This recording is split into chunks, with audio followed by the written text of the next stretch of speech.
ভারতের সাথে আমরা কেমন সম্পর্ক চাই? যথাযথ শ্রদ্ধা এবং সম্মানের সাথে সকল ভারতীয় নাগরিকদের বলতে চাই, ভারতের নাম যখন আমাদের সামনে আসে আমরা কিন্তু আপনাদেরকে স্রেফ ইন্ডিয়ান বা ভারতীয় নাগরিক হিসাবে বিবেচনা করি। আমাদের বিবেচনায় এটি কখনোই থাকে না যে আপনি কংগ্রেস, বিজেপি কিংবা আপনি তৃণমূল কংগ্রেস দলের সদস্য কিনা, অথবা আপনি সংখ্যাগুরু নাকি সংখ্যালঘু, এটি আসলে বিবেচনায় থাকে না।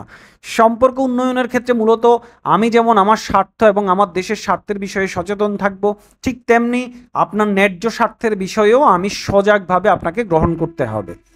আমার কাছ থেকে আপনি যতটুকু সম্মান প্রত্যাশা করেন, ঠিক আমিও আশা করব আপনি আমাকে ততটুকু সম্মান দেখাবেন।